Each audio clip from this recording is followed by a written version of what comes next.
ಎಲ್ರಿಗೂ ನಮಸ್ಕಾರ. ಮಹಾತಾಯಿ ವಿಡಿಯೋ ಆದ್ಮೇಲೆ ಬಂದಂತಹ calls negative and the comments, ಎಷ್ಟೊಂದು ನೆಗೆಟಿವ್ ಕಾಮೆಂಟ್ಸ್ ಇಷ್ಟೆಲ್ಲ ಬಿಡಿಸಿ ಹೇಳ್ತಾ ಇದ್ರು. ಇನ್ನೂ ಎಷ್ಟೋ ಜನಕ್ಕೆ ಅರ್ಥನೇ ಆಗ್ತಾ ಇಲ್ಲ ನಾವೇನು ಹೇಳ್ತಾ ಇದ್ದೀವಿ ಅಂತ ಇರೋದು. ಇಡೀ ಕಾಮೆಂಟ್ಸ್ ಅಲ್ಲಿ ಎಲ್ಲರೂ ಕೂಡ justice for Sowjanya, justice for Sowjanya ಅಂತ. ನಾವು ಕೂಡ ಜಸ್ಟಿಸ್ ಫಾರ್ ಸೌಜನ್ಯ ಅಂತಾನೆ ಕೇಳ್ತಿದ್ದೀವಿ. ಬಟ್ ನಾವು ಕೇಳ್ತಿರುವ ರೀತಿ ಬೇರೆ, ನೀವು ಕೇಳ್ತಿರೋ ರೀತಿ ಬೇರೆ ಅಷ್ಟೇ. ಓಕೆ, ಮಹಾತಾಯಿ ಪಾರ್ಟ್ 2. ಈ ವಿಡಿಯೋದಲ್ಲಿ ಈ ತಾಯಿಯ ಇನ್ನಷ್ಟು ಮುಖವಾಡಗಳನ್ನ ನೋಡ್ಕೊಂಡ್ಬರೋಣ. ಜಾಸ್ತಿ ದೂರ ಹೋಗೋದು ಬೇಡ. ನಾವು ನಿನ್ನೆ ಈ ಹತ್ತರದ ದಿನದಲ್ಲಿ ನಡೆದಂತಹ ಒಂದು ವಿಚಾರ, ಬಿಜೆಪಿ ಮುಖಂಡರು ಸೇರಿ ಧರ್ಮಸ್ಥಳ ಚಲೋ ಅನ್ನುವಂಥ ಒಂದು ಅಭಿಯಾನವನ್ನ ಸ್ಟಾರ್ಟ್ ಮಾಡಿ ಸೌಜನ್ಯಾಳ ಮನೆಗೆ ಹೋಗಿರ್ತಾರೆ. ಆಗ ಸೌಜನ್ಯಾಳ ತಾಯಿ ಒಂದು ಮಾತನ್ನ ಹೇಳ್ತಾರೆ. ನೀನು ಹೆಗ್ಗಡೆ ಕುಟುಂಬದವರಿದ್ದಾರೆ ಹಾಗೂ ವೀರೇಂದ್ರ ಹೆಗ್ಗಡೆ ಅವರೇನಿದ್ದಾರೆ, ಇವರು ಸೌಜನ್ಯ ತಾಯಿಯ ದೊಡ್ಡಪ್ಪನ ಜೊತೆ ಇರಲಿ ಒಂದು ಮಾತನ್ನ ಹೇಳಿ ಕಳಿಸ್ತಾರೆ. ಏನಂತ?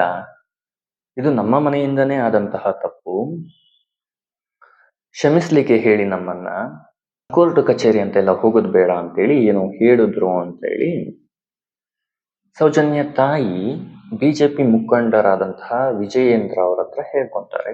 ಹಾಗೆ ಅಲ್ಲಿ ಇದ್ದಂತಹ ಬೇರೆ ಒಂದಷ್ಟು ಜನ ಬಿಜೆಪಿ ಮುಖಂಡರುಗಳ ಜೊತೆ. ಈ ವಿಚಾರದಲ್ಲೂ ಕೂಡ ಸ್ವಲ್ಪ ಯೋಚನೆ ಮಾಡಿ.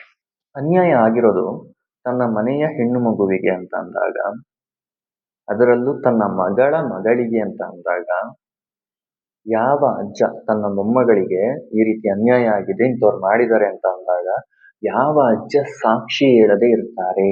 ಯಾವ ಅಜ್ಜ ಸಾಕ್ಷಿ ಹೇಳದೆ ಇರ್ತಾರೆ? 12 ವರ್ಷ.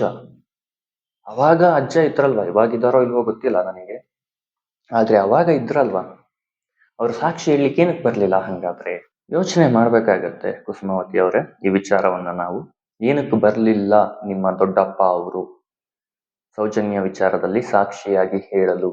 ನನಗೆ ಹೆಗ್ಗಡೆಯವರು ಈ ತರ ಹೇಳಿ ಕಳಿಸಿದ್ರು, ನಮ್ಮ ಮನೆಯಿಂದಾನೇ ಆದಂತ ತಪ್ಪಿದು, ಕ್ಷಮಿಸ್ಬಿಡಿ ಅಂತೇಳಿ ನನ್ನ ಹತ್ರ ಕೇಳ್ಕೊಂಡ್ರು ಅಂತ ಹೇಳಿ ಯಾವುದೇ ಕೋರ್ಟಿಗೆ, ಪೊಲೀಸ್ ಸ್ಟೇಷನ್ಗೂ ಸಹ ಬರ್ಲಿಲ್ಲ ನಿಮ್ಮ ದೊಡ್ಡಪ್ಪ ಅವರು. ಯಾಕೆ ಅಂದ್ರೆ ಇದು ನೀವು ಹಾಗೂ ನಿಮ್ಮ ಈ ಬುರುಡೆ ಗ್ಯಾಂಗ್, ಮಹೇಶ್ ತಿಮ್ಮರೋಡಿ, ಗಿರೀಶ್ ಮಟ್ಟಣ್ಣ, ಇವರುಗಳು ಕಟ್ಟಿರುವಂತಹ ಕತೆ ಇದು. ಯೋಚನೆ ಮಾಡಿ ಒಂದು ಸಾರಿ. ಈ ಸ್ಟೋರಿ ಇದೇನಿದೆ, ಹೆಗ್ಗಡೆಯವರು ಸೌಜನ್ಯ ತಾಯಿಯ ದೊಡ್ಡಪ್ಪನ ಜೊತೆ ಈ ರೀತಿ ಹೇಳಿ ಕಳಿಸಿದ್ರು ಅನ್ನೋದು, ಇದು ಸೌಜನ್ಯ ಸತ್ತು 4 ವರ್ಷದ ತನಕ ಈ ಕತೆ ಇರಲಿಲ್ಲ.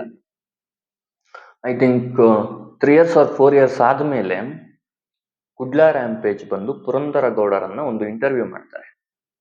ಆ ಇಂಟರ್ವ್ಯೂನಲ್ಲಿ ಪುರಂದರಗೌಡ ಫಸ್ಟ್ ಟೈಮ್ ಇದನ್ನ ಹೇಳುವಂಥದ್ದು, ಈ ವಿಚಾರವನ್ನ. ಆಗ್ಲೂ ಕೂಡ ದೊಡ್ಡಪ್ಪ ಅಂತ ಹೇಳೋದಿಲ್ಲ ಆತ, ಪುರಂದರಗೌಡ ಸೌಜನ್ಯಾಳ ಮಾವ, ದೊಡ್ಡಪ್ಪ ಅಂತ ಹೇಳೋದಿಲ್ಲ, ಬದಲಾಗಿ ನಮ್ಮ ಕುಟುಂಬದವರ ಒಬ್ರ ಜೊತೆಗೆ ಹೇಳ್ ಕಳಿಸಿದ್ರು ಅಂತ ಹೇಳ್ತಾರೆ. ಸೊ ಅಲ್ಲಿಂದ ಸ್ಟಾರ್ಟ್ ಆದಂತಹ ಕತೆ ಇದು, ಅರ್ಥ ಮಾಡ್ಕೊಳ್ಳಿ. ಇದ್ರಲ್ಲಿ ಕಾಣದಂತಹ ಕೈಗಳು ಇನ್ನು ತುಂಬಾನೇ ಇದೆ, ನಮಗೆ ತಿಳಿದೇ ಇರುವಂತಹ ಕಥೆಗಳು ಇನ್ನು ತುಂಬಾನೇ ಇದೆ. ಹಾಗೆ ಕೆಲವೊಂದಷ್ಟು ಜನ ಕಾಮೆಂಟ್ಸ್ ಅಲ್ಲಿ ಕೇಳ್ತಾ ಇದ್ವಿ, ತಾಯಿಯ ನೋವು ನಿನಗೇನ್ ಅರ್ಥ ಆಗಲ್ವಾ? ತಾಯಿ ನೋವು ನಮಗ್ ಅರ್ಥ ಆಗೋದಕ್ಕೆ ನಾವು ಆ ತಾಯಿ ಹತ್ರ ಹೇಳ್ತಾ ಇದ್ದೀವಿ, ತಾಯಿ ನಿನ್ನ ಮಗಳಿಗೆ ನೀನೇನ್ ನ್ಯಾಯ ಕೊಡಿಸ್ಬೇಕಮ್ಮ, ಈ ರೀತಿ ಎಲ್ಲ ಇದೆ, ಹೋಗಿ ಸುಪ್ರೀಂ ಕೋರ್ಟಿಗೆ ಹೋಗಿ ಒಂದು ಅರ್ಜಿ ಹಾಕಿ ನ್ಯಾಯ ಕೊಡಿಸು ಅಂತ ನಾವು ಹೇಳ್ತಾ ಇದೀವಿ ಆ ತಾಯಿ. ಅದು ಬಿಟ್ಟು ನೀನು ನ್ಯಾಯ ಕೊಡಿಸ್ಬೇಡ, ನೀನ್ ಮನೇಲೇ ಇರು, ನೀನ್ ಬರಬೇಡ ಅಂತ ನಾವು ಹೇಳ್ತಾ ಇಲ್ಲ. ಮನೆ ಕಟ್ಟಿವ, ಆಮೇಲೆ ಇರಮ್ಮ ಒಂದ್ ನಿಮಿಷ, ಹೋಗಮ್ಮ, ಹೋಗ್ಬಿಟ್ಟು ಒಂದ್ ಸ್ವಲ್ಪ ಕೋರ್ಟ್ ಅಲ್ಲಿ ಒಂದು ಅರ್ಜಿ ಕೊಡು, ಅರ್ಜಿ ಕೊಟ್ಟು ಈ ಕೇಸ್ನ ರಿಓಪನ್ ಮಾಡಿಸಿ ಒಂದು ನ್ಯಾಯ ಕೊಡಿಸು ನಿನ್ನ ಮಗಳಿಗೆ ಅಂತಾನೆ ನಾವು ಹೇಳ್ತಾರೆ. ಬಟ್ ನಾವು ಕೇಳ್ತಿರುವಂತಹ ರೀತಿ ಬೇರೆಯೇ ಹೊರತು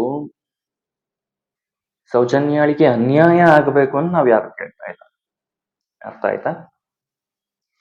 ಇದಾದ್ಮೇಲೆ ಇನ್ನೊಂದು ಅಂಶ, ಎಷ್ಟೋ ಜನ ಇವತ್ತಿಗೂ ಎಷ್ಟೋ ಜನ ಲಾಯರ್ಸ್ ಆಗಿರ್ಬೋದು, ಪೊಲೀಸ್ ಆಗಿರ್ಬೋದು, ಪ್ರತಿಯೊಬ್ರು ಹೇಳ್ತಾ ಇರೋದು ಒಂದೇ ಮಾತು, ಸೌಜನ್ಯಾಳ ತಾಯಿ ಮುಂದೆ ಬಂದು ಸುಪ್ರೀಂ ಕೋರ್ಟ್ಗೆ ಒಂದು ಸಿಗ್ನೇಚರ್ ಮಾಡಿಕೊಟ್ರೆ ಕೇಸ್ ರೀಓಪನ್ ಆಗುತ್ತೆ, ಸುಪ್ರೀಂ ಕೋರ್ಟ್ ಅಲ್ಲಿ ಕೇಸ್ನ ವಾದ ಮಾಡ್ಬೋದು. ಡೆಲ್ಲಿ ಗಂಟ ಹೋಗಿದ್ದಾರೆ ಸ್ವಾಮಿ ಈ ಮಹೇಶ್ ತಿಮ್ಮರೋಡಿ, ಗಿರೀಶ್ ಮಟ್ಟಣ್ಣ ಅವರು. ಸೌಜನ್ಯಗಳ ವಿಚಾರದಲ್ಲಿ ಅಲ್ಲ, ಬೇರೆ ವಿಚಾರಗಳಲ್ಲಿ, ಈ ಇಲ್ಲದೆ ಇರುವಂತಹ ಅನನ್ಯ ಭಟ್ ವಿಚಾರದಲ್ಲಿ, ಇಲ್ಲದೇ ಇರುವಂತಹ ತಲೆಬುರುಡೆಗಳ ವಿಚಾರದಲ್ಲಿ ಡೆಲ್ಲಿ ಗಂಟ ಹೋಗಿದ್ದಾರೆ. ಆದರೆ ಇವರು 13 ವರ್ಷದಿಂದ ಹೋರಾಟ ಮಾಡಿಕೊಂಡು ಬಂದಂತಹ ಸೌಜನ್ಯ ವಿಚಾರದಲ್ಲಿ ಇದುವರೆಗೂ ಒಂದೇ ಒಂದು ಬಾರಿ ಡೆಲ್ಲಿಗೆ ಹೋಗಲಿಲ್ಲ, ಒಂದೇ ಒಂದು ಬಾರಿ ಸುಪ್ರೀಂ ಕೋರ್ಟ್ ಬಾಗಿಲನ್ನ ತಟ್ಟಲಿಲ್ಲ. ಇನ್ನು ಇವರು ಯಾವ ರೀತಿಯ ಸೌಜನ್ಯ ಪರ ಹೋರಾಟಗಾರರು ನೀವೇ ಹೇಳಿ? ಇವರು ನಿಜವಾಗ್ಲೂ ಸೌಜನ್ಯ ಪರ ಹೋರಾಟಗಾರರಾಗಿದ್ದರೆ ಸುಪ್ರೀಂ ಕೋರ್ಟ್ ಕದವನ್ನ ತಟ್ಟಿದ್ರು, ಇಷ್ಟೊತ್ತಿಗೆ ಸೌಜನ್ಯ ತಾಯಿಯಿಂದ ಸಿಗ್ನೇಚರ್ ಮಾಡಿ ಕೊಡ್ತಿದ್ರು. ಇದಾದ್ಮೇಲೆ ಇನ್ನೂ ಒಂದಿದೆ, ಒಬ್ರು ಲಾಯರ್ ಬರ್ತಾರೆ ಸೌಜನ್ಯ ಅವನಿಗೆ, ಬಂದು ಆ ತಾಯಿ ಹತ್ರ ಹೇಳ್ತಾರೆ, ನೋಡಮ್ಮ, ನಿನ್ನ ಮಗಳಿಗೆ ಏನ್ ಅನ್ಯಾಯ ಆಗಿದೋ, ನನ್ನ ಮಗಳಾಗಿದ್ರು ನಾನು ಏನ್ ಮಾಡ್ಬೇಕು ಅದನ್ನ ಮಾಡ್ತಿದ್ದೆ, ಅದೇ ರೀತಿ ನಿನ್ನ ಮಗಳನ್ನ ನನ್ನ ಮಗಳು ಅಂತ ಅನ್ಕೊಂಡು ನಾನು ನ್ಯಾಯ ಕೊಡಿಸ್ತೀನಿ, ನೀವು ಒಂದು ಸಿಗ್ನೇಚರ್ ಮಾಡಿ ಕೊಡಿ ಸಾಕು ಅಂತ ಹೇಳ್ತಾರೆ. ಆಗ ಕುಸುಮಾವತಿ ಅವರು ಈ ಬುರುಡೆ ಗ್ಯಾಂಗಿನ ಅಧ್ಯಕ್ಷ ಮುಖಂಡ ಮಹೇಶ್ ತಿಮ್ಮರೋಡಿಗೆ ಕಾಲ್ ಮಾಡ್ತಾರೆ.